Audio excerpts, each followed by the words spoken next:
Heyo.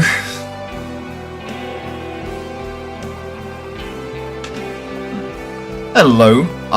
Let's see. How's the audio level? Is the music still too loud for you guys?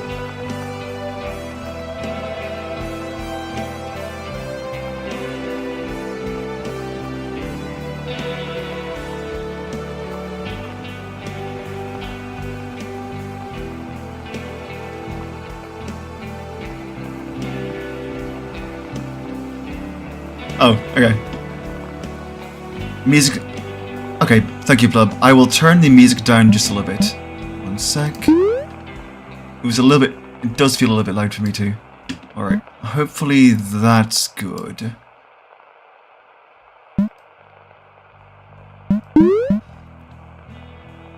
Okay, hopefully that's good. Yeah, the game is really, really loud, honestly, which, I mean, I kind of appreciate because so many games are kind of quiet for me, but anyway. So yeah, back with Cryptid Crush. Last time we met Madhouse Mike and did his fight and a whole lot of just drama involving hitting a werewolf with a car and filling up medical forms. And I believe today is when we actually get to view the town more instead of just the radio station. So yeah, let's get started then.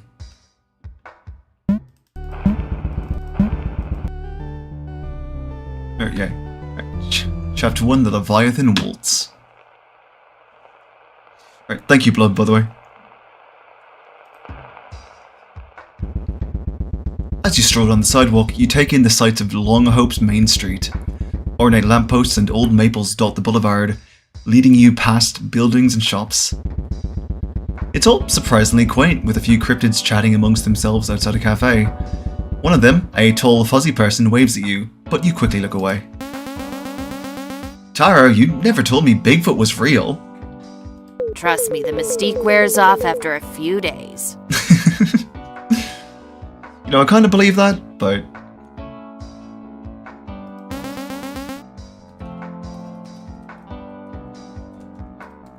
Sorry.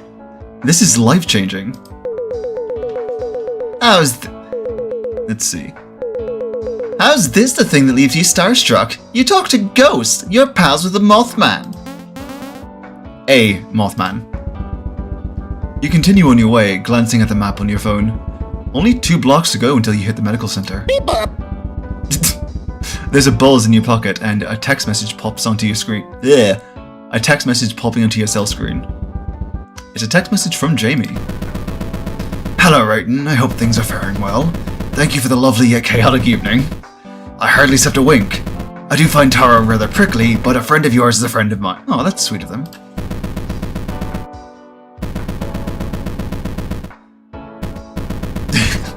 Oh, he's right behind me, isn't he? Maybe we could hang out sometime. I know someone who may be able to patch up your car. I certainly owe it to you. Jamie has a weirdly formal way of texting. Kind of like that, actually. You start to text back, and bonk into a tall, grizzled cryptid carrying several stuffed bags of groceries in each arm. Like some sort of power move. That's because it is. Carrying all the groceries all at once is a point of pride. If you can't do it, you have failed. Sorry. Hey, you're that one guy. Oz, right? Aw, look at him. He's so cool. I'm getting major cannibal vibes from that mask. Biting problems. You can't just say stuff like that.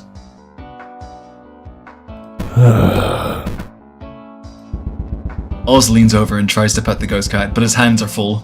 Aww. Determined, Oz shifts the groceries in his arms to free up one of his hands. He sets a bag down on the ground and scratches Taro's fuzzy face. Taro swats back with the claws and hisses. Taro, be nice. She doesn't normally scratch. She looks so smug right now. What the fuck? Meow. This one's an exception. Scooping up his groceries, Oz scrunches his bushy eyebrows and squints, trying to force some semblance of a smile, but it looks off. Yeah, you really don't know what to say. Ah, shoot, speaking of groceries, I've really got a meal prep. Yeah, see, Blub gets it. If not friend, why friend shaped? This is why cats are inherently evil. I'm just kidding, I love cats. Well, no, not kidding actually, they are inherently a bit evil. I've been living on coffee, peanut butter, and cereal all week. And now I've got to fix my car. How am I supposed to pay for that? Jamie says they know a guy, but can I really trust their judgment? That is the face of a man who just got roped into someone's trauma dump. Oz shrugs. I know he means well, but Atlas keeps leading me to dead ends. He just doesn't take this stuff seriously. He poked a werewolf with a stick. You think August remembers what happened last night? Uh-huh. Let's hope not. Thanks for listening, Oz. Seems I've got a lot in the brain. I've never actually seen a cryptid like you before. I mean, moths and ghosts are pretty self-explanatory, but what are you? Hot. He's hot is what he is. How's Oz supposed to answer that? Oz steps off the sidewalk into a small empty lot. He grinds the heel of his boot into the ground and drags through the dirt. It takes a moment before you realize he's spelling something. Howler. You think for a moment. You're... a vampire! Oh my god, they're a fucking dumbass. Excuse my dear here. Obviously, you're a zombie werewolf. Was that a yes? It doesn't make any sense. Oz did a horse wheeze. And walks off. He seems nice. You follow Oz to the Hocus Health Center and Potions, and enter to find an unexpectedly cozy atmosphere. As you walk through the shop, you admire the treasures and knickknacks decorating the stuffed shelves. Meow. Hello, anybody home? I hope the voice I'm using for Taro isn't too annoying for you guys. I can change it if it is. The front desk is empty and Oz is nowhere to be found. Where'd he go? Perhaps I can help. Hopping across the wood panel floor is a large, stark white raven. Edith is caring for another patient and left me in charge. What do we have here? What voice did I do for him last time?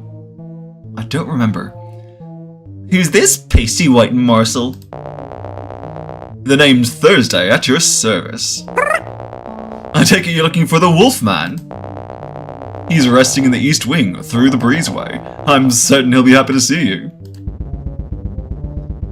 August is here? There's no way you're ready for that conversation. Totally. Do you have any charms to ward off bad dreams? I've got a monster problem. Are you by chance referring to the three-eyed cat? Meow. I'm not a monster. Ah, well, don't fret, tall one. I'm certain Edith can crap the... oh my god. I'm sure Edith can craft the perfect charm for that. You go on ahead and I'll let her know what's up. And I'll stay here, where it's safe. Very safe. Oh yeah, I trust... God, I don't trust either one of those faces. You go on alone, trudging off to the next building. No big deal, you've talked to people before. Yes, I have, it's quite easy really. You slow to a stop at the You slow to a stop at the last room down the hallway, the room August is cooped up in. There's muffled yelling coming from the other side. Do you Yes, obviously I listen, I'm a nosy bitch. Oh shit.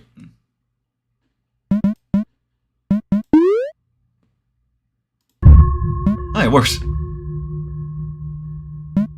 Success, okay. I wake up this morning and find you're in the hospital. What's wrong with you? I was in wolf mode. You don't get to use that excuse on me. I'm not making excuses. You don't know what it's like. Oh, August, you're in trouble. I don't know what it's like. I live with you in June. If you're so unhappy, move out. Go live your life. Hey now, don't fight with whoever that is. Yeah?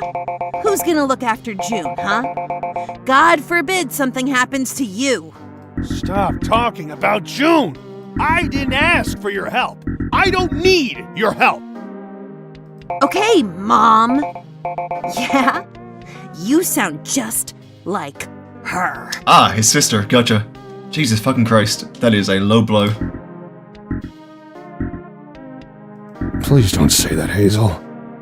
Okay, sorry. Jeez. No, it's all right. I shouldn't have yelled. I've gotta go to class. Let me know when you check out. Who voices? Hang on a second. I want to see who voices August. Because I'm not sure. He sounds familiar, but I'm not positive. No, wrong one. Hang on a sec.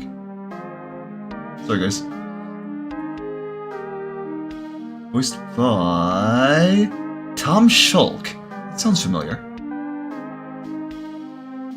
You hear the sound of footsteps coming toward the door. Storming out of the room is a young woman with red hair.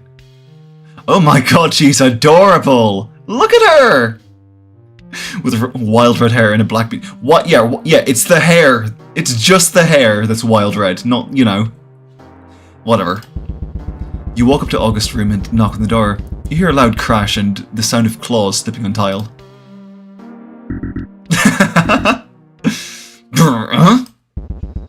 You feel like you're interrupting something. Hey, I wanted to say hi and apologize for running you over. Oh my god. A werewolf in a hospital nightgown is the funniest fucking image. Well, half mode I guess right now. Hey, don't worry, I was already a wreck. Oh my god, it's got dad jokes. Yes. You frown. I do not frown, don't you put that on me. Just tell me you didn't hear all that. You'd rather not admit you were listening in on a private conversation. Yeah. You know what? I am not. You know what? I'm keeping that one. I don't want to lie to him. Nope. I'm guessing that was your sibling. Little sister. Yeah. She's got a lot on her plate with school and family stuff. I can imagine. Have you seen Atlas? Was he with you? Yeah, he stayed over at my place. Man. I guess this was the last straw. Especially after the Stroganoff incident. The what now? You choose to keep that thought to yourself. No, ask about it! I want to know what the Stroganoff incident was. Alice doesn't want to listen to me. What should I do? Have a heart-to-heart chat, dumbass. Seriously, 90% of interpersonal issues can be solved by just talking. Want to pull him aside and communicate your expectations as roommates? I'm sure it'll make you both feel better. Talking would be good, yeah. Thanks. So, do you need something? August backs away, eyeing a nearby window. Oh boy. I was in the area, so I thought I'd check in. I appreciate it. I should be heading home before lunch. Oh, that smile. I love that smile. That's a cute smile. That fast? Oh, I gotta get out of here before the doctor comes back. Oz? No, the mean one. This morning she chased me with needles. Sounds like you have a lot to worry about. Nothing I can't handle. I'd be stressed too if I lived with a couple of werewolves. August gasps. You were listening? That's weirdo shit, man. I'm sorry, I'm a nosy bitch. Sorry, I was curious. You sound like Dr. Edith. What do you ask? What, are you gonna ask me for teeth and wolf hair too? Shoot. Defeated, you slink out of the room and shuffle back towards the main shop. You're back in one piece. So how'd it go? I think I barged in on something personal. Oh, spill it. I really shouldn't. Aw, come on. Did Thursday send you? Yeah, I got bored. Oz won the staring contest. You have 3 eyes. How did he win the staring contest? Tara's fur bristles. Though I sense something's amiss. Wait here. Looks like you fetched everything we need. I like her voice. Indeed. Did anyone see you? You better have kept your mouth shut. Hey, don't be mean to him. Oh, this is a good boy. Shoot. Sorry, I didn't mean to. Did you contact the others? Yes. And now, we wait. Oh, this isn't suspicious at all.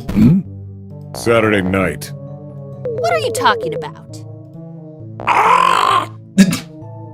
It's nothing. Uh-huh. Nothing, huh? Then what's going on this weekend? Ozzy. Get her. Is she just gonna sick the werewolf guy on him? Don't get near me!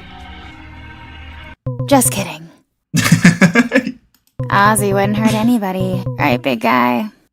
Oh yeah, I believe that. That's definitely the look. That's definitely the face of someone who's never hurt someone.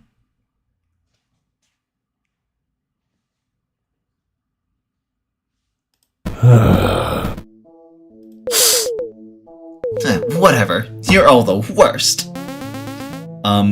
What are you doing? Oz scrambles backwards as you approach. Oh, he's shy. Howdy, human. You're the one who put the wolfman in the hospital, huh? That's brutal. Not on purpose, it was a freak accident. No need to be bashful, I understand. This town must be awfully dangerous for a human. With us monsters lurking around. Aren't you a whatever. Are you really a doctor?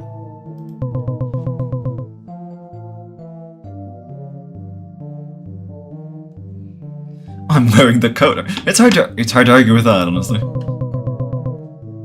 Yeah, I know what she is, but like, aren't witches humans? Or does the magic mean they're... I don't know. Anyways, I'm Edith, and this is my shop. I don't trust her. But Madhouse trusts her, I think. So, little birdie told me you were having nightmares. That's me! Here, this should help. Edith tosses you a twinkly charm bracelet made from beads. What the It's tacky as hell, but you can tell it was made with care. It doesn't quite fit her aesthetic, but I kinda love that. Isn't it cute? I love making these things. I like it. Thanks. Ugly.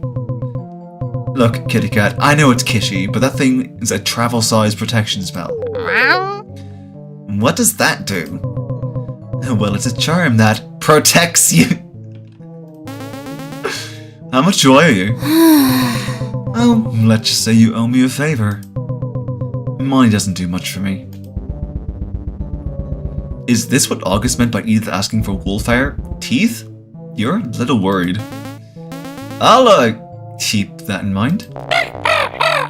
Speak for yourself, Edith. I love money. Oz nods in agreement. Yeah. Ignore them. Thursday thinks anything shiny is gold. Oz, well, who knows? So, you three work together? We're associates. Oh no, Blub, she owns the building and a white lab coat. I'm not sure I want to argue with her on that. Youch, that's it. You just have to ask. Why are you helping me? The boys threw in a good word. Even if you refuse to sign any paperwork. Besides, I've never seen Ozzy this chatty before. Oh, he likes me! Oh, look at him, he's so cute. Like they smile. Seriously though, you'd better get out of here. This is cutting into my lunch break. Hey, boss, your wolfman escaped. Don't word it like that. Taro, what happened back there? You seem startled. He just sicked her lapdog on me. Seriously? Don't worry, he didn't stand a chance against me. I'm a menace. You're adorable. So where's Mike? I was hoping he'd make the first move. You tap the screen of your phone and it flickers green. I chickened out! chickened out. I can't face Edith. I look like a boiled legume. Yeah, but you're so cute though. And you got a little hat. Oh, don't say that. Would she even recognize you? Probably not. But forget it. Who cares? So relax. You ditched your job. You just ditched your job. Change is bound to be scary. And why do you think I nap all the time? Because you're a fucking cat. Yeah, because you're a cat. No, it's because the world's exhausted. Yeah, because you're a cat. You'll figure things out. And no, you're not a boiled legume. You're a tennis ball. Thanks. Let's keep walking. You pass through the empty city square and come to a stop in front of a tall red brick building. Through the glass doors, you catch a glimpse of a figure dressed in brightly coloured cloak. Oh my fucking god. Dressed in a brightly coloured cloak, pushing a cart full of books through the lobby. Cute! They've got a library. Don't be fooled, libraries are treacherous labyrinths. Without a specific goal in your heart, you'll get lost in a maze of books. That sounds delightful, but... I never noticed a little crossing sign here before, actually. Bad experience? Nah, I've never actually been here. Then let's check it out. Entering through the lobby, you're welcomed by a hushed piece of contemplative quiet. No, peace and contemplative. The front door is tucked off to the side, unmanned. To the other side is a framed map of the library's layout. The map makes it appear much larger than the outside world would lead you to believe. Would you believe it's magic? So, where to first? The town archives. No minute can find us in there. They might have an article about me. I can't do his voice consistently. You'd have to be relevant for that. You walk down the set of stairs into the dark sectioned off into a dark sectioned off area labeled archives. Yeah, I do. Yeah, West, I do love the little tennis ball. Shelves line the small space. A table rests in the center of the room, covered in scattered papers, notebooks, and diaries. It looks like somebody had the same idea. Yeah, and they left a mess. Let's take a look around it and maybe put some things back. I'm on it. You sort through the books and papers on the table, and several things catch your eyes. First of which being an open newspaper. The O'Malley Monster, Menace on Campus. As if finals week couldn't get any worse, there's been reports of a monster roaming the school grounds. Not just any monster, but a wild-eyed, ragged beast with iron teeth and a wail like a tornado siren. One student claims he saw muddy handprints tracked through the co-ed dorms. Campus security brushed it off as a lost black bear. What? Black bears don't have dorm keys. The professors are scared, freshmen are petrified, and the howling hasn't stopped. Oh, do you think that was Ozzy, actually? How is anyone supposed to wrap up fall semester with a monster running amok? What my take? This is some elaborate prank by some loser looking for attention. Try not to give it to them. Yeah, that might be Ozzy. You turn the page and see a rough photograph of a monster peering out from behind a half-open window. Oh, I feel like I didn't even roll that, but okay. You return to the main pile, checking if anything might interest you. Ooh, werewolf and new magics. Star marks known as etches are a magical tattoo inked into a werewolf skin, the most common practice, blah blah blah blah blah, lore. Were-bunny! Oh my god! Bit of a glitch in the not there, but huh.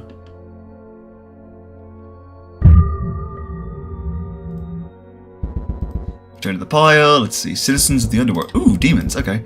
A hefty textbook catches your eye. Black tome with gold. Lucky find. Let's see. Blah blah blah. Citizens of the devils are considered a high class haughty demon subtype. What the fuck? Unlike vampires, devils are known for their horns and wings. Aww! Look at that! Look at that smile. Yeah, I do have a somewhat higher brain set. Gold horn etchings and gold and antler jewelry. Huh, nice. Do be careful if a horn is snapped, the break is painful and permanent. I wonder if that'll come up later. Ha! Nice. Success. Anomolium. Humans talk. They talk a lot, and whether it be foreshadowing, yeah, and whether it be by their own volition or cacophony of wills, someone is bound to listen. Most revel in the act of playing the part. It's why they're here, after all. While others choose to flee, ultimately reflecting the wishes of humankind and living cut off from the world. These outsiders are called cryptids, elusive anomalies shaped by the world's whispers. Perhaps born from a dying god's prayer or terror in reality. Alright, you've got to reply to Jamie's text. You respond with a simple smiley face and a thumbs up, keeping things short and sweet. Boo? Fucking madhouse jump scare. You look around and find all the newspapers and journals have been neatly tucked away. Did you put them all back in the right spots? Nope. Did you find any articles on me? No luck. Bummer. Guess it was worth a shot. If it's that important to you, why not ask the librarian? True. All we've got to do is find them. Somewhere. I'll scatter on ahead. Taro fades out of view, leaving you to wander the library aimlessly. Madhouse was right, you're totally lost in this labyrinth of a library. You know, I tried writing a book once. I thought it'd be a great way to get thoughts out of my head, but I couldn't hold a pencil. Aw. You give Madhouse a sad look. Parsnip is so cute. No, it's cool. That's how I got my telekinetic power. Ghosts don't have the ability to write from the start. A spectre derives their power through dissonance, so I'd imagine it'd take years for a skill like that to manifest. Oh, not to pry, of course. Whoa! Who the heck are you? Why, I'm the librarian. You can call me the Goat Man. She's adorable! I gotta stop saying that about everyone, but she is so cute! Look at her! Look at her with her fucking eye patch glasses and her scarves and everything. Oh my god. There you are. I thought we'd be trapped wandering here forever. You got lost? Just a bit. I knew I should have required emergency whistles on entry. And she's got mage hands. That's so cool. Sorry about that. I haven't gotten around to updating today's map. Can I help you with anything? What do you mean today's map? This building loves scrambling its layout on the daily, which makes our jobs an absolute nightmare, but I live for the challenge. Yes, yeah. No unworldly magic can dissuade me. So don't hesitate to ask for directions. Gotcha. What are you? Why, I'm a dreadful and fearsome devil. You can tell by my lovely wings and horns. Or what's left of them anyway. Isn't Jamie a devil? Think so. Most spectres love passively wreaking havoc. Quietly, but just enough to irritate you. But if you manage to befriend one, they're great for countering the summer heat. And they glow in the dark when they're happy. Isn't that adorable? You're adorable. But yes, that is cute. Gosh, I'm a little jealous. Let me guide you rascals back to the front desk. Please, Sue. I love you. Goatman takes you through the library, ducking and weaving through the aisles. She's fast. Psst. Would you ask the nice lady how to get my body back? Your body? Ew, not that one. Sure, I'm desperate, but not enough to warrant crimes against nature. Well, if we had enough toothpicks, I could sculpt you something out of lime jelly. You do that for me? Goatman, how would a rogue ghost go about regaining, let's say, their limbs? Necromancy's out of my jurisdiction, dear. Oh. Not like that. Thank goodness. Is there a way to, like, glue him back together? Well, the best one can do is strive to find peace and move on. Not happening, Granny. Yeah, carve at her, yeah. It's not a spirit's goal to find a tunnel rest. You should take this time to reflect. Never mind, just get me a necromancer. Aw, aren't you a silly one? Let me get you kids some helpful pamphlets. She's a proper librarian, alright. Strolling out of the library, you flip through the pamphlets Goatman gave you. How to punch ghosts, existence for geeks, exercise for spectre guys, life in ectoplasm. These are all terrible. Actually, open that last one. It sounds interesting. You unfold the ectoplasmic pamphlet and Mike begins quietly reading over your shoulder. Let's find a place to sit and read these. Now I'm invested. I think we passed a cafe back there. Perfect. The ghost blips back into your phone, leaving you to turn around and nod along, skimming through self-improvement for the undead.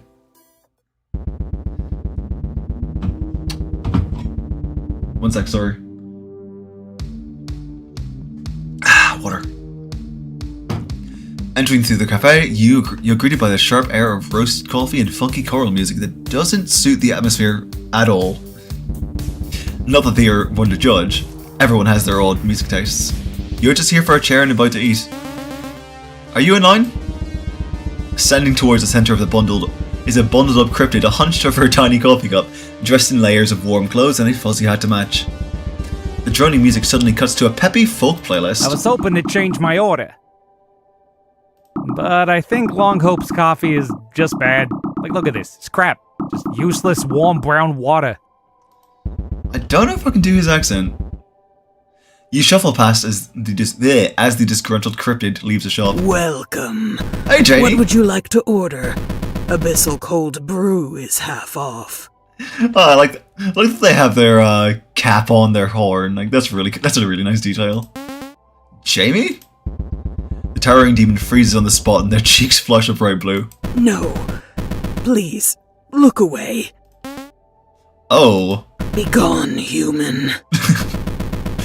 Gaze not upon my wretched form. Do you mean your work uniform? Precisely. I am but a worm in this state. Hey, if it's too awkward, I can come back when you're on lunch break. No, I must be strong. I fucking love Jamie. I'll have a chai latte and a croissant. You could save $2 if you ordered an abyssal cold brew. Sure, if you recommend it. No, it tastes very bad. I appreciate their honesty. How about a nice green tea? Great choice. You get your croissant and handcrafted beverage, eager to take a sip. With great anticipation, you take a drink. And gag. It's horrible. It tastes like the vacuum of space slathered with a Mariana's Trench. This isn't what I ordered. I believe you ordered an abyssal green tea? No, abyssal. It's where we source our ingredients. Whatever made you a drink that's off menu, I insist. Okay, just don't get in trouble. That's part of the fun. He nods the drink aside and while Jamie heads back behind the counter. Car batteries. Pardon? If you took some jumper cables and hooked me up to a car battery, that'd be giving me the jolt I need to get my powers back. Are you trying to electrocute me? No? Why would I do that? Who knows? Come on, loosen up! Oh, come on, I wouldn't put you in harm's way. Tell that to your one fanboy. Ouch. Gosh, you're brutal. I'm just being honest, you know. I don't want you thinking you're off the hook here, slimeball. And a cute nickname? Does that mean I get to call you Meatball? No, seriously, you've got a lot of work to do. Whatever. Jeez, what's his problem? It's like he wants conflict. I know it's just a rough sketch, but I really like this art style. Back in the kitchen, the devil's brewing something truly unholy, and sure, they'll throw in a roasted veggie panini on the side. They search their heart and the perfect recipe comes to mind. Tincture of Divine Truth, Dragon's Primordial Brew, Prismatic Tea of Unknowable Hues. Ah, man, it's a tough choice. Gotta go with the Dragon Primordial Brew. Yes, success. With an idea in place, they get back to work. Their hands move masterfully as they concoct this sweet beverage, carefully crafting a brew to sort a mortal's palate. Here. Jamie slides the cup across the counter. Hope you enjoy. It's a murky drink with a bluish twinge that makes it feel like an inky abyss of the ocean had been washed out by coffee beans. You look up at Jamie, stares back at you expectantly. Surely, if they're confident in it, you should be too. It's a little salty, but that just makes it all the sweeter when it combines with the bitter iced tea base. There's a slight hint of caramel. Delicious! You give Jamie your thanks and leave the cafe. You head outside and find a perfect bench to rest upon. With sustenance in your hand, you decide to crack open the trove of pamphlets you were given. Each of them seems to be about self-defense.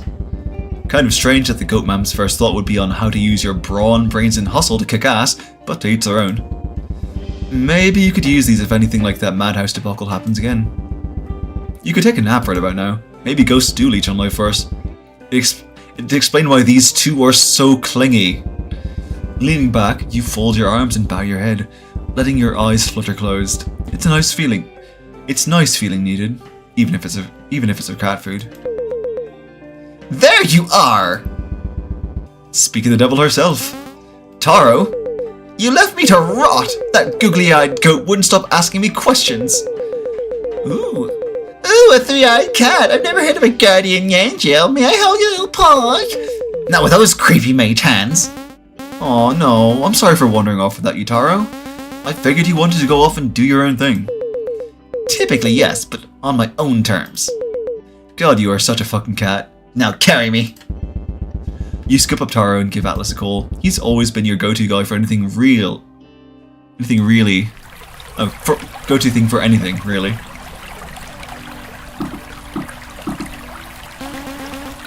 Oh, I'm at the bridge. Yeah, I stopped by the clinic. I think he went home? Okay, I'll see you there. The bundled up cryptid catches your eye. They seem lost in thought, gazing out across the water. Feeling a twinge of worry, you quickly cross the street and call out.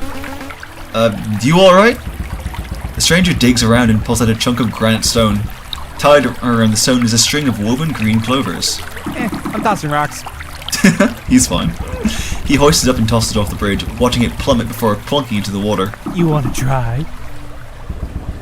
The cryptid offers you a mossy rock wrapped in grass and yellow wildflowers. Why, exactly? He tosses another stone, this one wrapped in twine and maple leaves. There's a goddess sleeping at the mouth of the river. So I'm trying to wake her up. I got questions. Weirdo. How do you know she's down there? She tore a chunk out of me down in the bay. And you want to provoke her? Apologies, ma'am, but frog legs are off the menu. I kind of love him, honestly. Oh, you thought he was joking? Sorry, I'm still getting used to life here. The name's Robbie. Hello, Robbie. Nice to meet you. You can keep the rock. Oh, that's nice. He gave me a rock. He likes me. Are you new? Very new. I wash up. I cannot do that accent. I don't know how to do his fucking accent. I'm sorry. I washed up on the beach like a piece of soggy driftwood. That's a real fairy tale entrance. Maybe fate brought you here? You okay? I suppose that'd make the frog prince. I thought you were a fish. Monster either way. You just have to ask, where are you from? Cape Ann, which is roughly 3 gazillion miles away. So no matter how you spin it, I shouldn't be here. Unless you're an astral projection? Yeah, don't even joke about that junk. So what's your plan now? Hitch a ride out of town, find a nice pond and hibernate till spring? Do cryptids generally hibernate? Robbie wheezes a strained laugh. Cryptids? Is that what folks call us? Like I'm some kind of space alien? I figured it was an umbrella term. That's hilarious. And not at all like what they call us back home, which is... Eek! Get away, you monster! What, with that smile, who could call him a monster? That's terrible. Shh, it doesn't bother me. Or that's what I would say if it actually didn't bother me. Well, I think you're a pretty cool frog prince. Wow, you think so? Definitely. Do you have a place to stay? I'm squatting in some greenhouse I found. Humidity's easy on the gills. You can come into my castle. Yeah, I wish I knew he'd be your type. I do actually like Robbie a lot. The two of you gaze out over the river, hoping some water-breathing dragon would burst from the waves, but nothing happens. With a curt nod, Robbie departs. Heya! Wait up! I was wondering when you'd show up. What's up? Hey Atlas, good to see you again. I think we discovered a new type of possession. Okay, yeah, wish that's fair. Oh, yeah? I'll call it paranormal poisoning, That sounds awful. complete with alliteration. Cool, right? I mean, the alliteration is very important. By the name alone, I'm guessing it's some sort of supernatural leak that leads into someone else's life essence. Bingo! You're pretty sharp. I made that up. Oh. God, don't screw with me! Okay, continue. I'm listening. So, paranormal poisoning isn't absolute possession, but rather a weaker indirect influence, like keeping a haunted doll by your bedside. Or drinking a can of haunted soda. You got it! How'd you figure this out?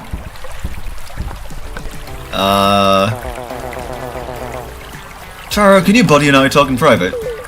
What? You two need some alone time? Is she shipping us?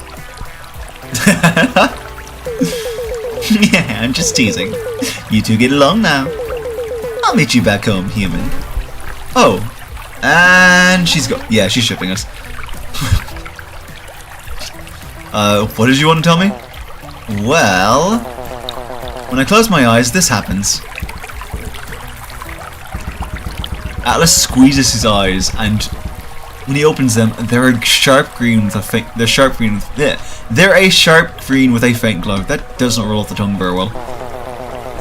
I'm sure it'll wear off soon, but I've been keeping an eye on it. Still possessed Atlas! How are you functioning? Willpower, baby! I'm taking you to the doctors right now. I'm calling poison control. No, chillax! Let's not pass up this glorious opportunity. I've got to show you what I can do with this first. Fine, but I'm not happy about it. Booyah! I knew you'd understand.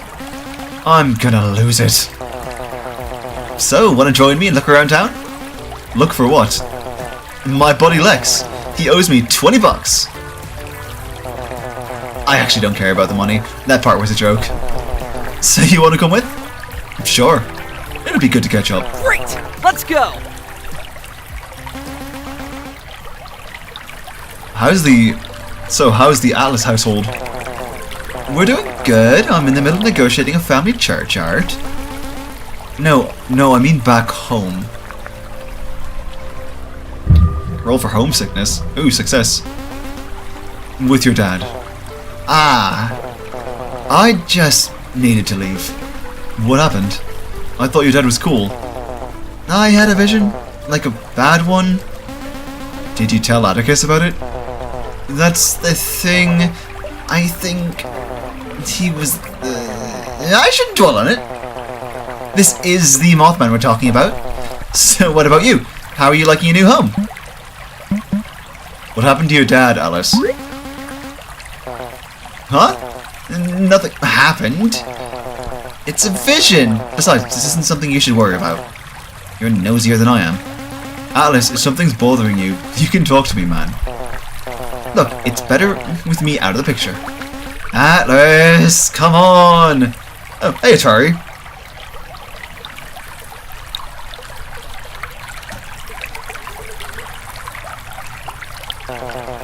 I'm bad luck. No, you're not.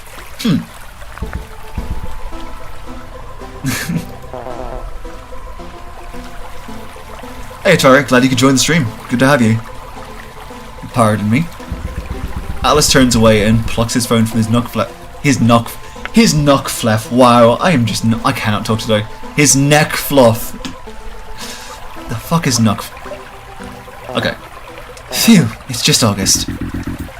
Atlas, where were you? Jeez, could you talk any louder? Slept in. Yeah, I was gonna call you. I'm sure you were. Do you need a change of clothes? Sporkerism. Yeah. Alright, I'll be home for dinner, okay? Sorry about that. Dude, I can't believe you're living with him. Jealous? A little bit, actually, yeah. A tiny bit. I was right. You and I are neighbors. That's basically planet roommates. This is true. That's actually a really cute way to look at it. Besides, I'd be a terrible roommate for you. I'm loud, I hardly sleep, and I'm like super crouchy. Ah, thank you, Whis. I'd never heard of sporkerisms of her. I like that. That's cool. But those are the things I like about you. Yeah, because you're not living with me. True. Seriously, you're looking for my dumbass brother, not me. I don't know you squat. Oh my god. I can't tell if she's just really short or if Alice is just really fucking tall. So get lost before I kick your ass, old man. Oh, she's got a lot of health.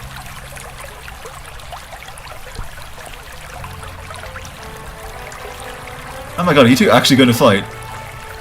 Hey, Hazel! Huh, what do you want? Looks like we come full circle, huh? Aw, he's happy to see me. Conspiring with the enemy. Oh yeah, she is short. The what? The enemy. So, what do you want, Feathers? You're gonna be late for dinner. I'm staying at a friend's place. Did you let August know? Nah, he can shove it. Aw, jeez, what happened? Gus was a totally unapologetic crybaby at the hospital. Literally freaked at me for being worried about his stupid ass. He's ticking me off. Aw, my little kitty face. He seemed pretty on edge when I stopped by. Jeez, I'm glad I don't have siblings. Most of us aren't so lucky. God, that's not true, I'm just annoyed. I get you. Sometimes Writin and I argue, but we always work it out. Usually. So you're Writin. I've heard a lot about you. We can talk to Gus together, and then you can blame everything on me. Aw, Atlas, that's a real bro move. Thanks, bro.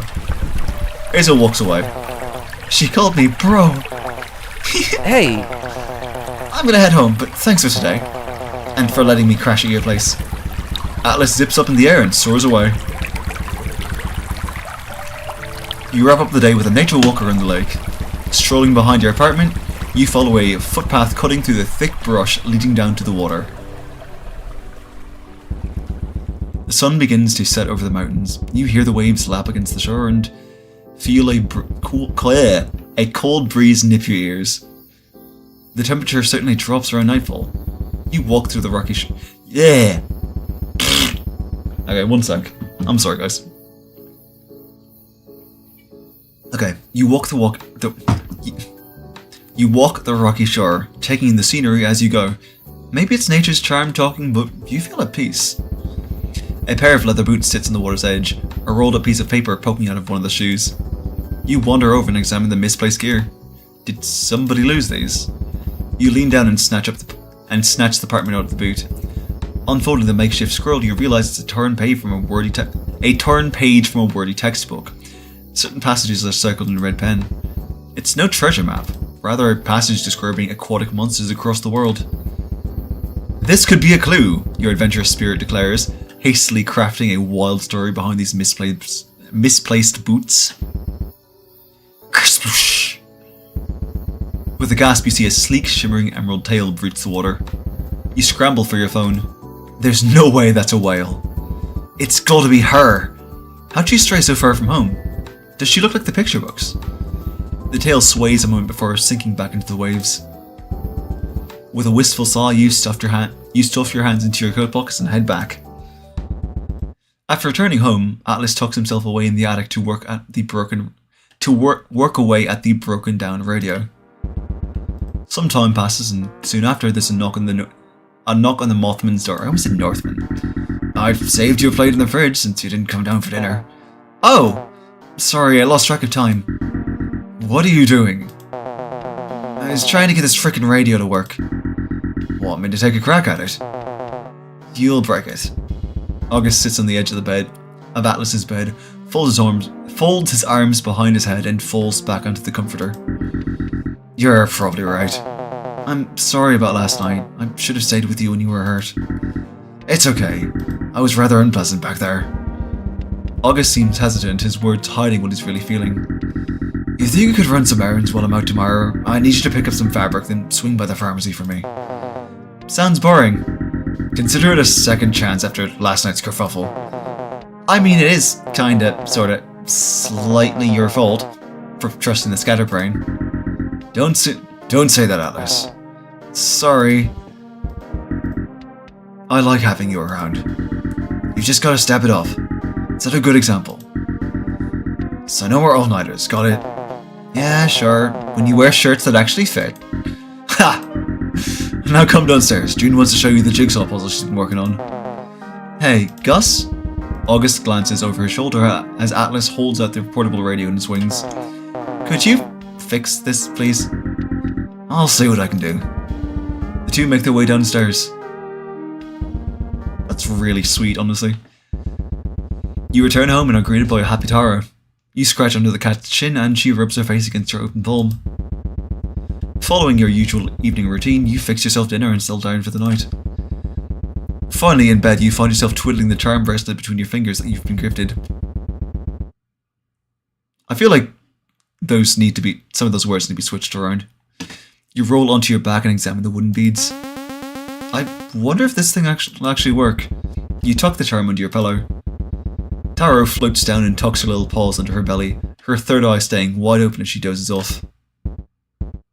Again, how'd she lose the staring contest?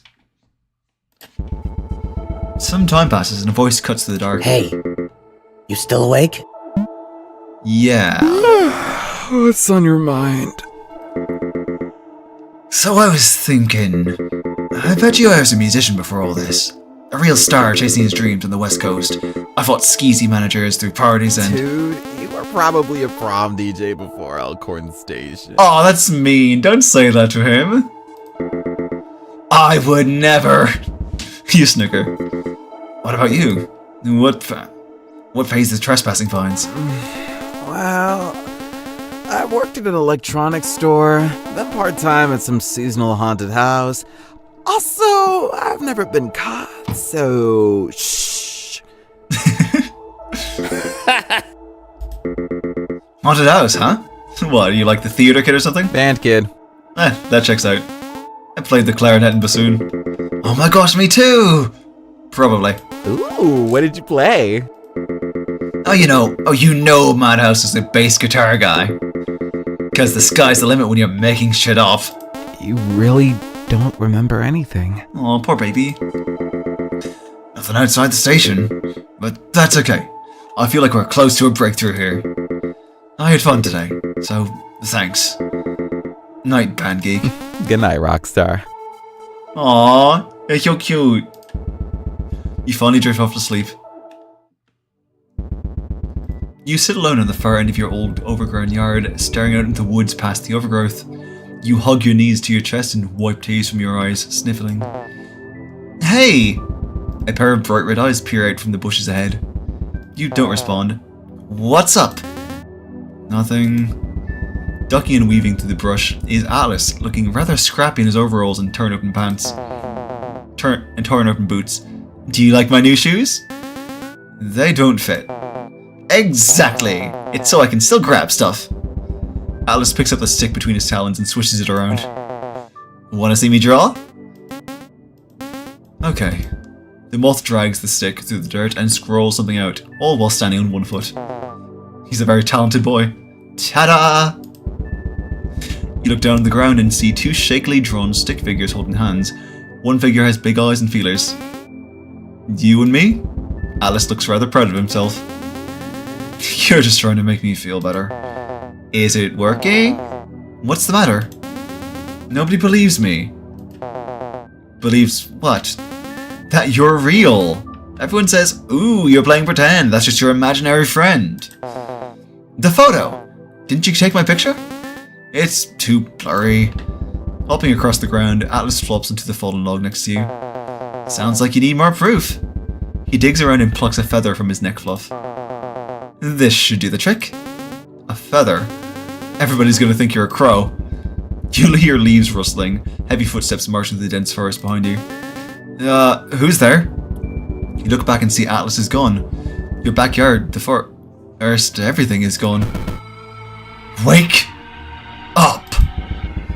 Towering over you is a gruff, long-haired stranger dressed in a white t-shirt and slacks. A piece of copy paper with a squiggly face scribbled on marker on it is taped across his face, acting as some lousy mask. Oz? What are you doing in my dream? The intruder claps a hand down his chin and peels the paper off his face. Bad disguise. He thought that would disguise him, what the fuck? Oh my god.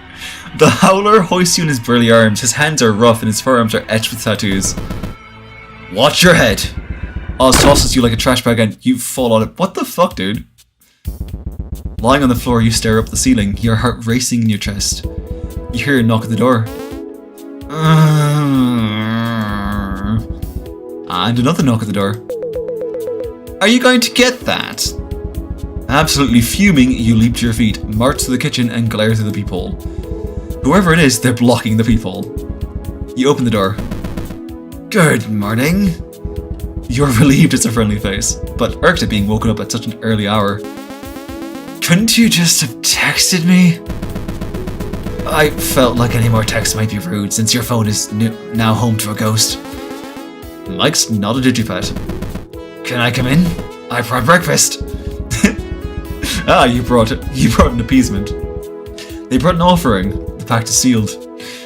Jamie reaches into their day bag and pulls out a fragrant loaf of pumpkin bread alongside a plate of muffins. You look at the muffins. All is forgiven. God, I want a muffin now. I think I actually will have one in the fridge. I should have that later. You step aside, letting the devil into your apartment. Jamie's horns clunk against the doorframe as they walk in. I want to write August a sympathy card. Jamie strolls to the kitchen and places their bag on the table. Reaching inside, they pull out a fistful of markers and a blank card. That's not a bad idea. But where do I start? With a drawing? A picture's worth 1,000 words. Just draw whatever's in your heart. My heart? Squatting down, Jamie pops the lid off one of the markers and begins drawing on the card. You try peeking over Jamie's shoulder at the doodle, but they sheepishly block your view. Can I see it? Not yet. Perfect, we should be good to go. Do you know where August lives? We can walk there together. He lives just up the road. Sure. We can talk car damages on the way. The muffins weren't enough. No, buddy, I'm sorry, Jamie, but the muffins were not enough. I thought you said it was just up the road, not a hike. Would you prefer we drive? In that death machine? I wouldn't trust driving it across the street. It's not that broken. Are they doing a blep? Oh my god, they're doing a blep. August's cabin is exactly how you'd expect. In the middle of the woods, rustic, overgrown, but sturdy. The furniture on the porch looks hand-carved, potted ferns resting on each step leading to the front door. The only thing out of place is August, shovel in hand, digging a big hole. Huh. Still hot.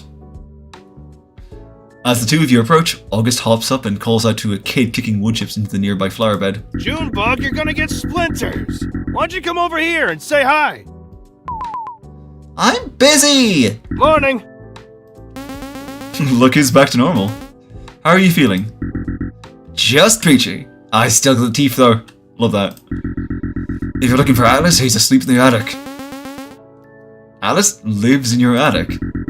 Well, attic might be the wrong word, it's more of a loft. We got fairy lights and everything. That's a low bar to clear, Whist. Oh, that sounds lovely. Alice is a serial couch surfer. He'll crash wherever he can fit his feelers into. Oh boy! The lad sounds luck, that's all. You called him a pest. Man. Yeah, I shouldn't have said that. I'm sorry. Yeah, sorry, it's like tangent, but like Disney's Beast's human form is, like, in the animated feature at least, like, it's so boring, so just, there's, like, so non-character. Fucking Gaston has more, like, design to him than the Beast did. And just, oh my god. Yeah, so August being hotter is, it's not an accomplishment. The fact that he is as charming as he is the accomplishment. Squidinoo is just a really good artist. How'd you get stuck with Alice anyway? He's an old family friend. We're happy to have him. We brought you a card and pumpkin bread. Oh wow, this smells great. And a card too? Yes, please open it. That's awfully kind of you. Yeah, August is a real dilf. Holy shit. I'd apologise for being horny on main, but it's my stream and I can be horny if I want to. Tearing open the envelope, August pulls out the get well card and opens it. August's eyebrows furrow as he stands there, staring down at the little card, a concerned look on his face. Are you bleeding out of your eyes?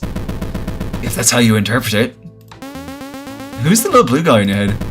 That's my soul. That's your soul? Damn, I didn't know you were a baker and an artist. That's so cool. Jamie grins. Oh, I should do the poem next time I play. You know, when I'm not on stream. August chuckles, tucking the card into his back pocket. Thanks, you two. August throws an arm around you and Jamie, giving you both a friendly side hug. Hope you get better soon. Oh my god, was that a little baby? You give Jamie a gentle nudge. Yak! Oh my god, look at her! Oh my god! She's like if a pumpkin and a puppy had a baby and it was a human. Oh my god, she's so cute! And so dopey! Oh, I'm sorry. Oh my god, okay. Jamie jumps and angrily looks around only to realise it's a puny red-headed girl yanking on their tail. She looks up at Jamie and asks, Is that a mask? No, it's my skull. Is your brain there? It should be. Can I see? I would die. Hey, you rascal, this is my daughter June. Did you know octopuses have 9 brains? In their arms? June kicks the devil's shin. Tag, you're it. She runs off, yelling and flailing her arms around. What? I'm sorry for scaring you. Have you ever played tag? You're supposed to chase her around. Yeah, it's all in good fun. Okay, sure, that sounds easy enough. Don't worry, Jamie, you got this. I can have fun. They'll be fine. Glancing at the large shovel August is leaning against, you raise an eyebrow. There's no shrubs or saplings needing to be planted. What's with the hole? I'm doing some yard work. Uh-huh. I find it... Hang on, let me try to find his voice quick. I find it relaxing. Is that it? I'll work on it. This feels like a werewolf thing. I'm certain it's a normal human thing. Maybe if you're a gravedigger. Gravedigger? Holy shit! Madhouse jump scare again. Get a load of this beefy boy digging around the dirt. It's great to meet you, bud. You're haunted? Double haunted, actually. And you're okay with this? Mostly. For now, at least. I can't believe a werewolf's fallen for me. Did I come on too strong? August hoists himself up from the he fell in the pit. Okay. Rubbing his back while he winces. Oh no, I got the message. August, meet Madhouse Mike. He's a lot. He's also adorable. Look at him. Oh, like the radio guy. I'm a ghost in need of a man with a shovel. Wait, you remember me? Vaguely, but that paranormal stuff makes me queasy, so I try to avoid it. You're a werewolf, though. That's okay. It's not for everyone. I think Mike's offended. Did August accidentally offend Mike? 1 sec. Junebug! Time to get ready for school. June, no biting. Help me. What is your plan exactly? You're gonna find my body and my hat too. That bastard's gotta have it. Mike, that feels wrong. Is this really how you'll find closure? Sure, if closure involves shovels and felonies. I fucking love you. We're not doing that. Fine.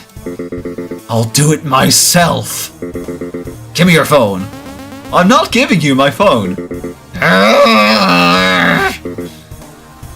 Okay. Look, Mike, I know you're desperate, but you can't force people to do what you want. Like drinking poison. You got a lot of nerve, meatball. Seriously though, is Atlas okay? He's alright, but why don't you ask him? Just shove me in a meat grinder. Don't be so dramatic, dude. If you apologize, I'm sure it'll clear the air. Meat grinder! Well, thanks for stopping by, you three. Not a problem. Yeah, it's always nice getting to know your neighbors. Could you give us a tour of the graveyard, neighbor? Since we're new in town? Why there in particular? It's for my spiritual well-being. If he gives you permission, it's not a felony. That is a rather important journey. I admire ghosts taking charge of his afterlife. Yuck. See? All I had to do was ask. I'd be happy to help. You're not creeped out. Nah, I hear it's a great great spot for mushroom picking. Not alone, of course, but that's just common sense. So it's settled. How about I swing by and pick you up after work?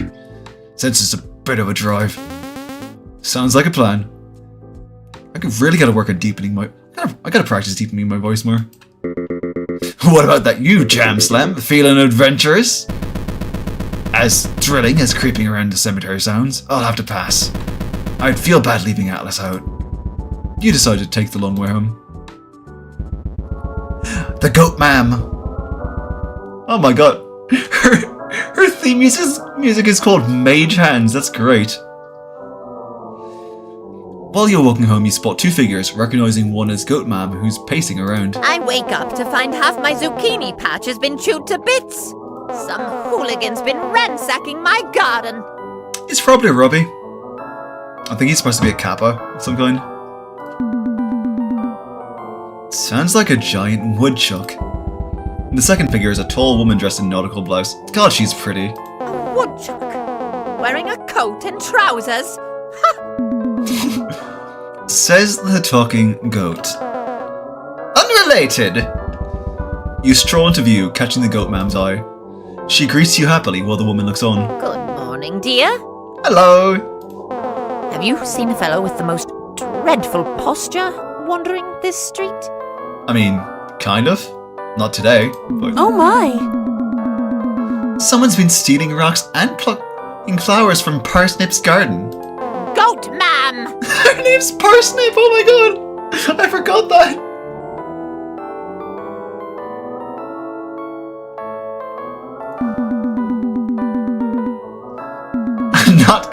I'm not calling you by your wizard title, Parsnip. That's too silly, even for me. It's endearing! You don't see me wandering around calling myself human, ma'am. That's because you're not a creative person! Phew! Uh-huh. So have you seen them? Sounds familiar. I did stroll by a guy skipping rocks yesterday. Into the river? You think back to the stone Robbie gave you and frown. It's still in your coat pocket. Can you steal rocks? Maybe. Yeah? Noted. The woman holds her hand out for a shake. I'm Tessie. It's nice to meet you. God, she is so pretty. I really like her design. You reach out and the two of you shake hands. Her grip is firm but gentle. Writin. Goat Ma'am! Tessie chuckles. I better get going. You should swing by the lake sometime. And let Frog Legs know purple lupine flowers are my favorite. Ah, she definitely knows. Tessie smirks and gives Goat Ma'am a big pat on the back for sauntering off from her merry way. Hey, wait a second. What is it, dear? Never mind. Now, where's your ghostly companion? I do hope those pamphlets were helpful. Ah, yeah. Thanks. Meanwhile... Face down in the... Oh my god! Face down in the dirt is a self-proclaimed frog prince sprawled out like he's giving the earth a hug. A lone zucchini rests within claw's reach. A weapon, perhaps? This is starting to feel like a crime scene.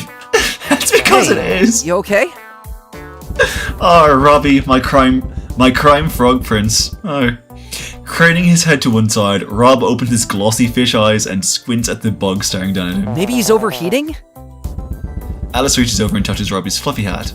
The fishman doesn't budge. He plucks the hat off the fishman. Robbie rips the hat out of Atlas's grasp and plops it onto his head. Huh. Clawed feet. What are you doing? I thought you were dying. Are you alright? Oh, I tripped. You see these web feet? They're shit. I'm like an ugly featherless penguin. Rob straightens up before slouching back down again. I hear ya. All I've got are these wings and chicken legs. He eyes the Mothman and frowns. So you're a cosplayer? What? Because that's one striking interpretation of the Mothman. Wasn't he some sensationalized hoax? But hey, whatever sells bumper stickers. You can't sling words around like that. Hoax? Yes, it's insulting! I'm standing right here! And stand up straight! So it's not a costume. Whoa. Have you been living under a rock? A rock under a rock. I see. Want to talk over coffee while I catch you up to speed? You seem like a real fish out of water. Okay. Then I said, Terry, get out of town. Who knew opossums could be so chatty? Only when it's gossip. Hey, Atlas. What's up, flyboy? Just chilling with my good old buddy. Hello. You look at the ghost expectantly. He's going to say something, and you know it can't be good. Atlas, I just wanted to say... What a rebound! You got a thing for green guys and... Oh my god! Mike, why are you like this? That was a question from your Darkwatcher interview, wasn't it? It was? You thought I wouldn't notice. Looks like Mike's out of material. Oof. Atlas's eyes flicker a sharp green with a faint glow. You look terrible. Your face is gonna get stuck like that, you know. Should you be taking care of yourself? Oh, I know! A riddle would perk you right up. Oh, this is not gonna go well. Is this a prank? No? Then piss off. You got it, boss. Atlas! Yeah, you're gonna want to call a doctor for this guy. Or a priest. I'd do it myself, but I can't figure out how to open doors! Buddy, seriously? With a yelp, Atlas's eyes twitch and shift back to a bright red. We're taking you to the clinic. Rob, get him. Bad idea. You know Edith experiments on people, right? In the hospital basement. No way! So unless you want to see me pinned to a corkboard, I'd advise against it. I don't know, that feels like a stretch. Do you have any proof? I dare you to sneak down there and see for yourself. Sounds boring. I'm interested in phantoms, not Frankensteins. What if you visited Goat Mam? She knows a thing or two about ghosts. That's not a bad idea. You should donate Madhouse to her collection of antiquity. No. Nah, don't worry, I'm just joking. I'll talk to Goat Mam after I run some errands. I've got to prove I'm the greatest stay-at-home rat man of all time. Rat man? What? Lest I be banished to the crawl space. Taking a page from Taro's playbook, you spend the afternoon loafing around the house.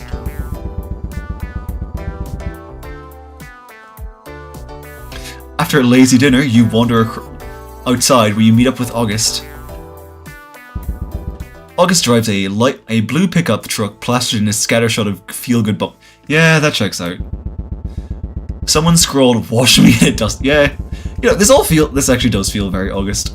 The interior is littered with crayons, coloring books, and a cup of mystery soda, and a single palm tree air freshener dangling off the rearview mirror.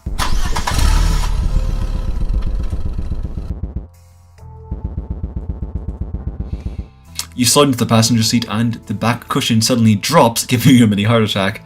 August quickly grabs the seat and snaps it back into place. Sorry, I forgot I broke that. How? Gus, what does your license plate read? Say, beat? What? Don't worry about it. Do you have an aux card? No, but I can check my CD stash under the sun visor. You flip the visor down and start digging through August's music collection. Oh! It got awfully bright all of a sudden. Someone must have turned the light on. The CDs are much easier to read. Classical music, spa ambience, what the fuck? Baby sing-along songs. You don't want to listen to any of this. You look over and see two massive headlights blaring the side mirror. You shield your eyes as an imposing crimson logger truck riding the blue pick. Don't break check. The truck swerves into the opposite lane and veers past you. Glancing at the cargo makes you uneasy. You can't quite make out the shapes in the darkness, but you swear it's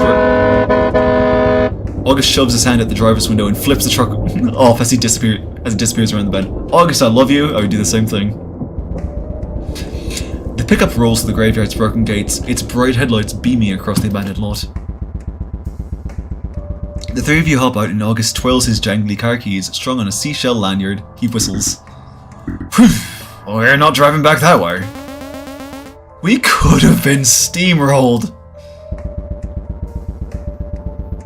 Gravel crunches under your shoes. Your flashlight shines over mossy headstones. The singing crickets and icy wind bring a gloomy peace to these old resting grounds. Hurry up, slowpokes! Maybe keep it down. I'm sure there's spirits here trying to rest. You got a heartbeat? Yeah, last I checked. Then stay in your lane. Oh, changing. Yeah, sure. I mean, you're the ghost here. Oh, bug off! Gus is trying to help you. Did he bring the shovels? We're not doing that. I'm starting to doubt this spiritual well-being thing. What do you actually want, Mike? I'm searching for myself. Literally speaking? I wouldn't get your hopes up. The three of you start looking around, hoping to find a stone marked with a mic. I found a mic! Oh. August calls out from the grave marker, gesturing you to come over. That's not me. I know if it were me. Probably. What's your last name?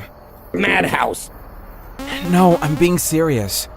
My name is Madhouse. Look for a guy named Madhouse. That cannot be... whatever. You don't remember, do you? What kind of loser forgets their own name? You. You're that kind of loser. Let's come back when we've got more information. You want to leave? It's getting pretty late. Then let's split up. We'll cover more ground that way. Madhouse blinks out of sight. Be careful. I want to go home. We can leave, right? I mean, Mike's in his natural habitat. Like releasing a mountain lion back into the wild. I couldn't do that to him. Well, you've got more patience than I do. I nearly freaked. That'd explain the ears. It is very cute, actually. Well, tour's over. I need to make a phone call. August strolls off the path, fishes his cell phone out of his pocket and dials up a number. How's things? I wanted to check in. Alice, the oven is off limits. You invited Jamie over? Okay, just keep me posted. And tell Junebug Papa loves you. Not you, June. Yes, you too, Alice. Oh my god. I fucking love them.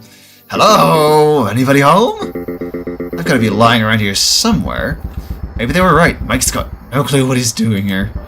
Or why anyone bothered. Hey, cutie, place your headstone next to mine. Let's spend an eternity together, darling. Go to hell. I saw him first. You freaks are the reason the dead don't speak. Please, pay them no mind. They'll be gone by morning. Jesus fucking Christ, that voice. Holy shit. Now allow me. Madhouse feels a spectral hand touch the visor of his hat. Those moments were rather precious to you.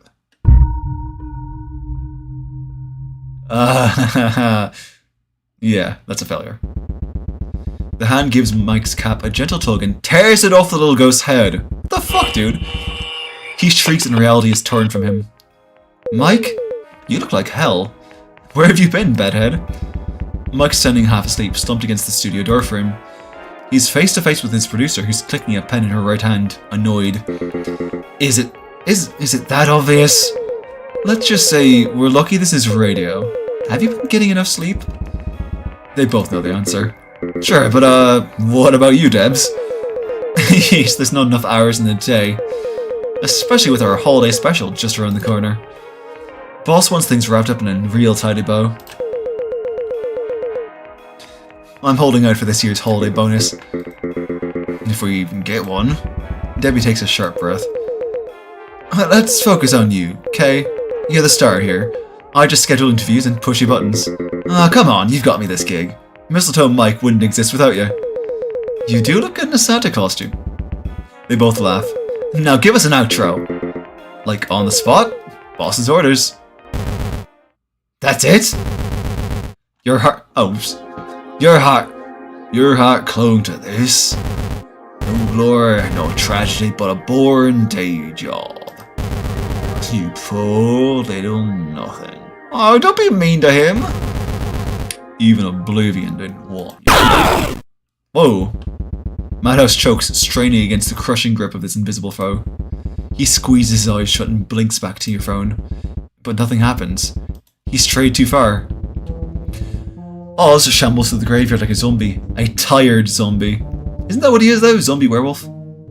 He plucks a toadstool here and a moss chunk there, per Edith's orders.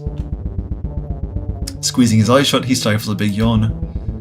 He steps in something and nearly slips. Oz lifts his... Oh my god, he found Mike's hat! Oz lifts his boots and peels whatever it is off the bottom of his shoe. A mushroom? No, it's a melted baseball cap. Oz scoffs, tossing the hat aside. Gross. Mike, where are you? You come running, skidding to a stop as you nearly crash into the howler. You scream at the sight of... Oh, it's just Oz. Lurking around in the dark, alone, in a graveyard. Just like you, except he's a monster and built like a sycamore tree. Yeah. I would like to climb him. I'm so sorry. You! August marching through the dark paces behind you. What does Edith want? Did she send you to screw with me? August eyes the sky with suspicion. Where's the bird? Oz rolls his eyes. Did something happen between you two? All Oswald cares about are so-called favors. I'll pay my stupid bill, so quit hounding me! Oz lifts a finger and August pauses mid-rant. Oh, you go ahead. August waits patiently as Oz writes something on his little clipboard. He shimmies over and glances at the note. Oz holds it out for August to read. Oswald says I'm right. He is horribly wrong and he'll be fleeing to Alaska post-haste. Mother of... You don't have time for this. Turning away. Oh man, the two dogs are fighting. Try to pick up the signal. But no, a red splotch catches your eye. Strolling over, you squat down and pluck a hat off the ground. It's Madhouse's hat. It's hot in your hands, crackling with supernatural energy. Guys? Uh-oh. An eerie hush falls over the resting grounds. Look back to find the two cryptids brawling like the monsters. Oz lunges, aiming for the wolfman's neck, but the sleek face mask blocks his bite. Wait, he tried to bite him with a mat, whatever. August retaliates by chomping the howler's arm, shaking him out like a chew toy. Boys, please don't fight, you're both pretty. What the hell are you doing? We're not supposed to be fighting each other. August!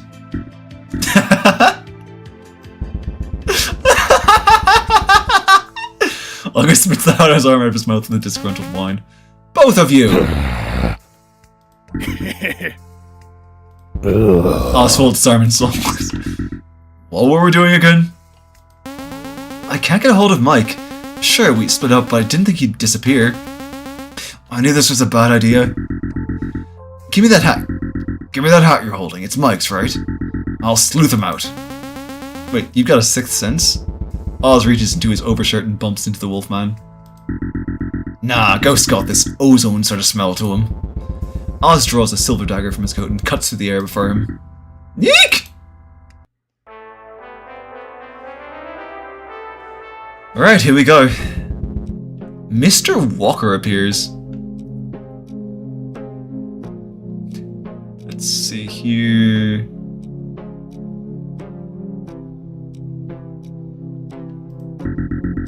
What is that thing? Why, you're rather rude. Not that it matters now. You'll all be gone by morning. I can't do a great southern accent, but I'm trying.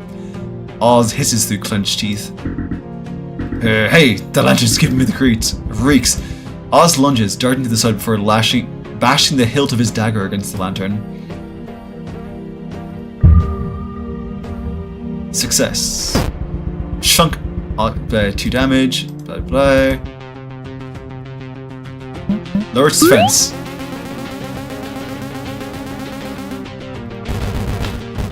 I'm in no rush. Madhouse is tethered to your phone, right? What if you tried calling him back? Ooh, that was terrible. Let's try again. Okay. Writin angles their phone with a lantern, dealing 1 damage. Oh, Brian is down. And Brains is down. Nice. The shadow laughs and tips his hat. Rather impatient, are we? Nah, don't mind. Now, why don't you go first? Alright. I do, Miss Taro. Alright, let's see. What can I do?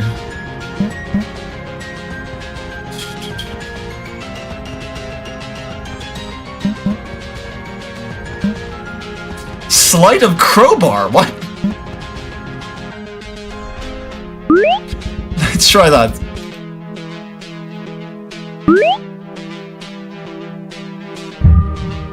Ah, nice.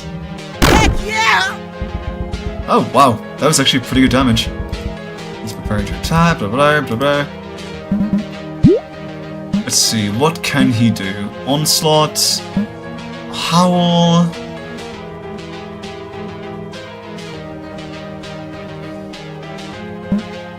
Back. Sniff. Let's try Howl, see what happens.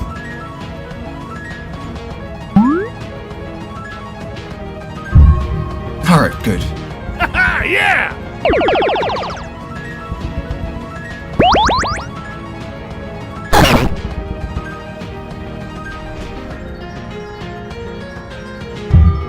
Alright, phew. We're done that way.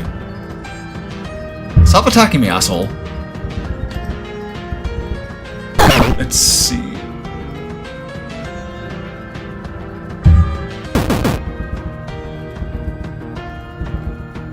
Huh. Oh, that's right, he does a trauma move, doesn't he? Let's see here. Gut punch.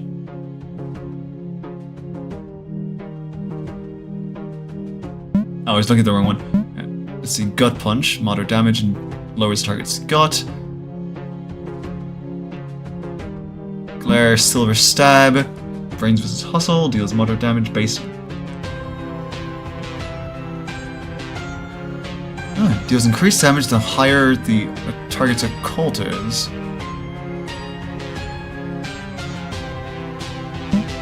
Let's try silver stab on the lantern then.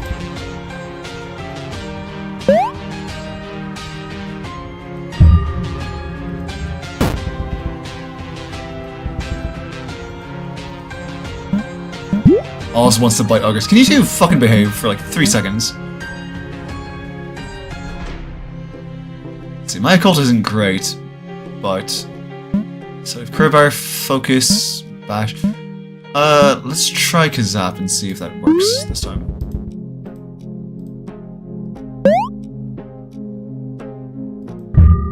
Oh wow, that's a really big success there. Not much damage, but it does lower brawn and brain. Let's see.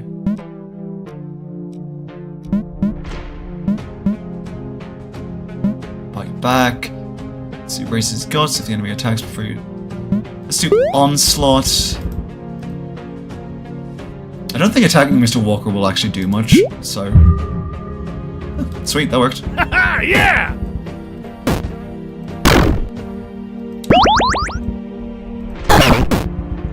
Ow. Brain remains grounded. Ow, come on. I don't know what happens if you fail this, actually. Writin is horrified. Guts oh, shit.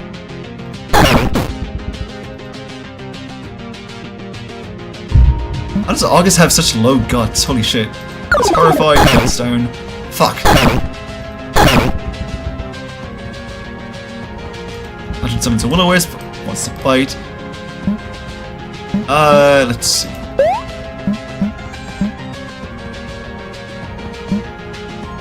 Let's see, glare.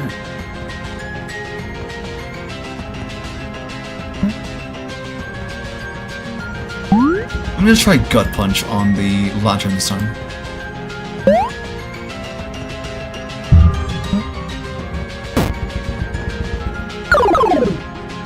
Didn't do much damage, but it loaded his gut, so that's good. Gut is really low right now.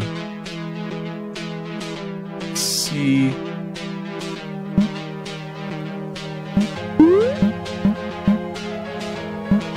I can't do anything with.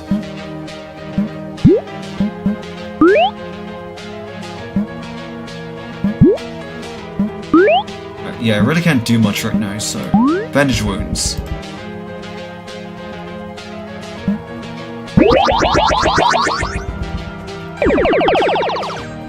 Ooh, sweet.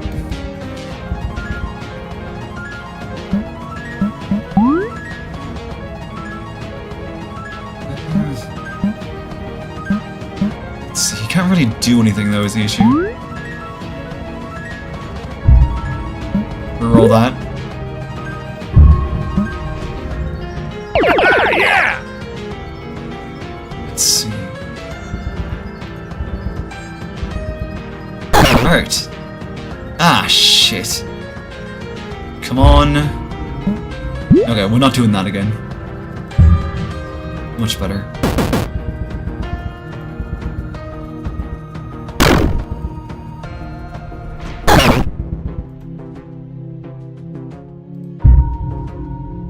Ah, man.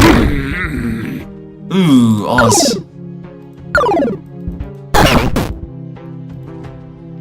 Damn it, Walker. Alright, he's at least surviving. Yeah. Sorry guys, I'm afraid the combat's not super fun to watch, but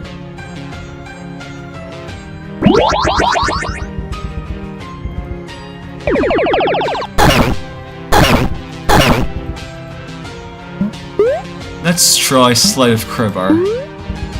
Should have a decent plus still, I think. But yeah, that would have been hard. That would have been hard to fail. Ooh, that was good damage.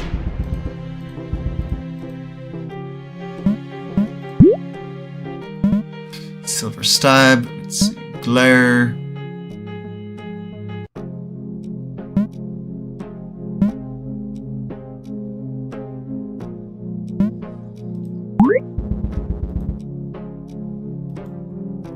Let's lower its guts again so we can do more damage.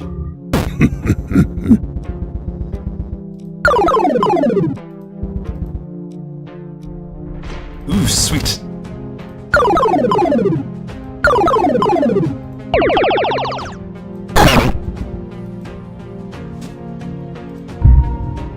Yeah, sorry Oz. Damn, that's a lot of damage.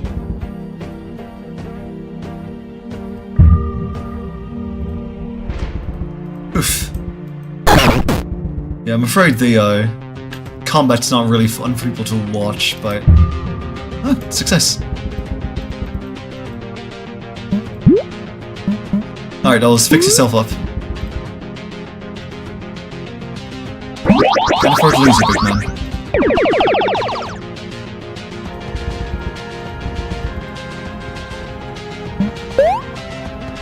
Sleight of Crowbar.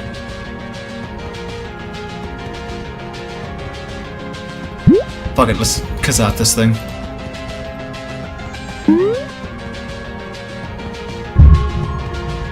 Just enough. Heck yeah! That did more damage than I thought it would.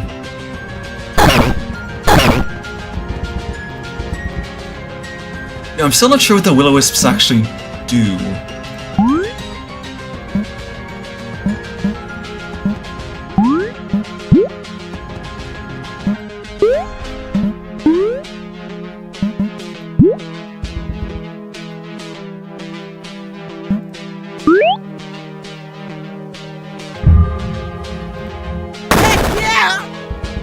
Alright. Ah, shit. Okay. Nope.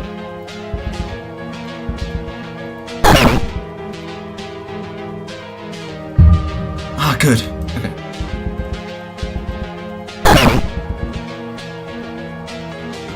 Come on, Oz.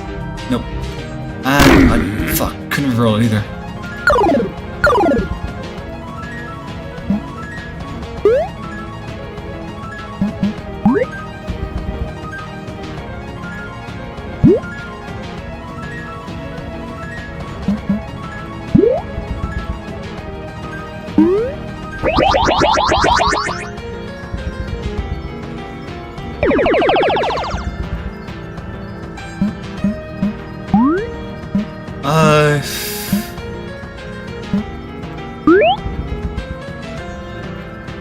Let's see. I mean, that works. I feel like I didn't click to roll though. Whatever.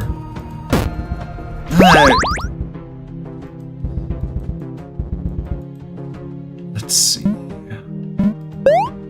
Yeah.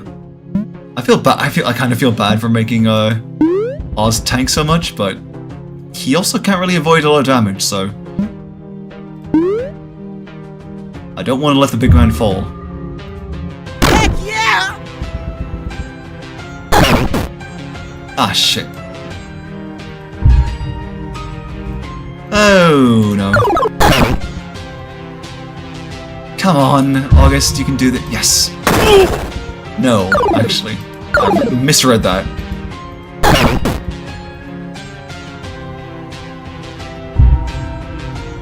Well, we're fucked.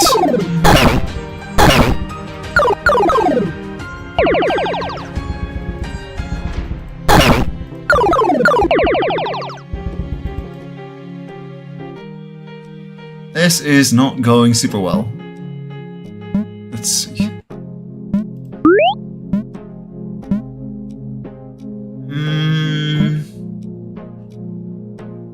Let's see, it still has very high occult. Gonna try Silver Stab on the lantern for now. Again, just fire it off without... Oh, wow! That's way more damage than it's done before. 18. Alright. Full moon do it. Okay. The lantern shatters and a geyser of ghostly light spills from the broken glass. With a wail, the shadow shields his face from the flash and just like that, disappears. Today's my last day, Mike. I'm moving to Seattle. Seattle. What the fuck? Her last day, but the season hasn't wrapped. Debbie can't just leave. Why didn't you tell me? I didn't want you to quit, not because of me. You know I can't do this without you. If you go, I go. Oh man, don't be like that. You gotta hold down the fort, okay? Shouting away, Debbie reaches into her backpack. Here, I want you to have this. Debbie holds out a small box wrapped in festive paper and ribbons. A tag noted, "To the host I owe the most," is taped to the side with a little heart. It's cheesy. It's a bit early for a gift exchange, Debs. Yeah, I'd rather save on shipping. Mike takes the gift and slides it open. Inside is a simple red cap, horns sewn to the crown. The embroidery's not the best and it was hell finding matching thread, but I had fun making it. You made this! After examining the hat, it's like it's some sort of rare specimen. Mike twirls it around and plops it onto his head. I love it! Decent at best. Debbie playfully elbows the host's shoulder and cracks a grin. Tossing the gift box to aside the two hug. There's a moment of ease before Debbie swats the red cap off Mike's head and catches it in her other hand. Can I get an outro? Like on the spot? She hands the hat back. If you've got one. Call me King Tut, cause that's a wrap. Now close the casket and watch out for spike traps. Yeah, you still got it. Raise hell for me, okay? A bright green hand shoots out the shattered lantern. It slaps down and grabs a mossy headstone. Madhouse drags... Oh, he's back! Ah, he's got little horns of his own too. He drags himself to the dirt, gasping and coughing up ectoplasm. His cap is gone. He's okay. I'll give you some space. You brush past the two cryptids, your boots kicking up pebbles as you run up to the phantom. Don't look at me! Mike recoils as you approach, shielding his face from your prying eyes. You turn around. What am I gonna do with you? You could smash a phone, that'd be the smart move. I wouldn't dream of it. Are you hurt? No, you can thank Team Fido for that.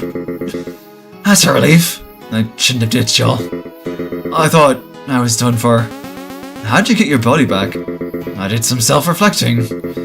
Looks like Granny was right. But don't go thinking you're getting rid of me that easy. Not before I learned bass guitar. Did you always have horns? On my hat, sure, but that asshole stole it. You mean this hat was stolen? You hold out a crumpled red cap, bleeding ectoplasm. Madhouse hesitates before taking it off your hands. It's covered in dirt and wolf hair. Thanks for saving it.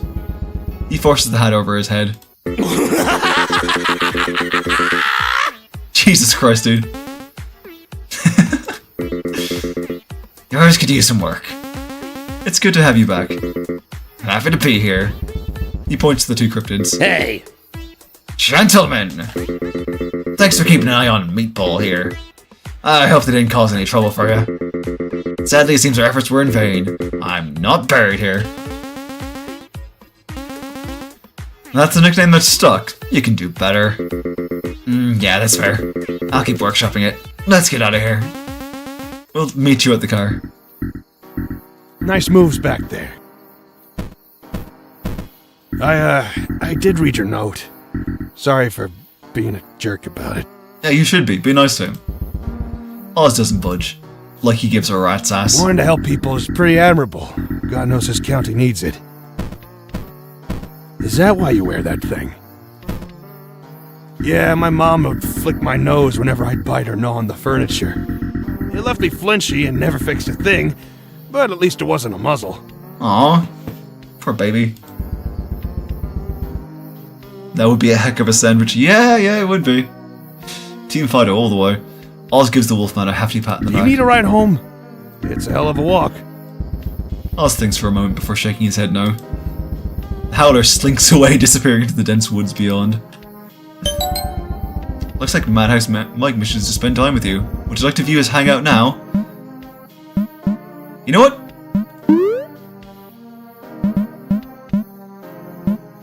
Let's see here. I'm gonna save here, and we're gonna pick up next time with the Madhouse date. I really have to go to the bathroom, and this has been hell in my throat. Yeah. So thank you for watching, everyone who did, and thank you, Whis, for sticking with me to the end. And I hope you all have a really good night. Bye.